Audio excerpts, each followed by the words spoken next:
At this step of the tutorial we will place the iBox from the library. Beside the iBox that we have just made, we also place some predefined drawer iBoxes.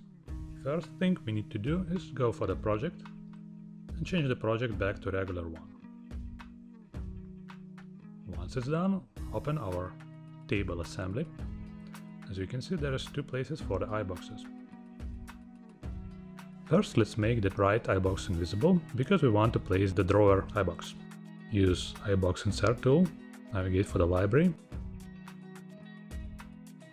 choose full pull drawer. Now a copying process happens in the background.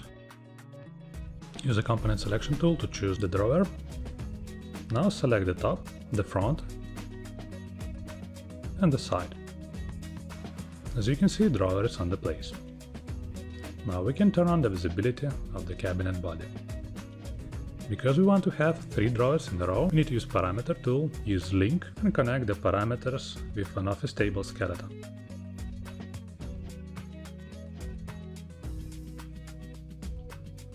As you remember, here we have a space for the drawer parameter. Now it's available in our assembly.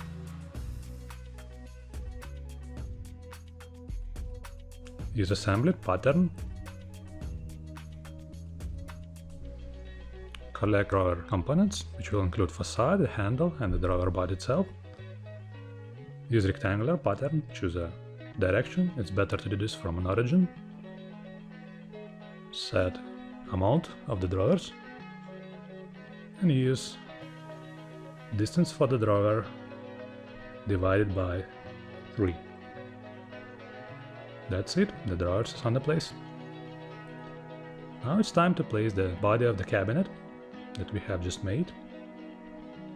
Let's go for insertion, open cabinet,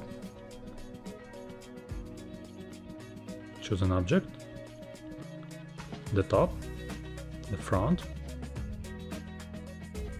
and the side. That's it.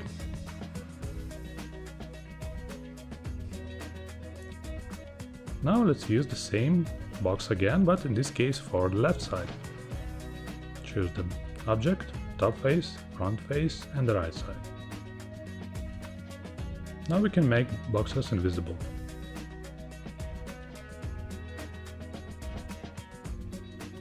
That's it, we are ready for the next steps.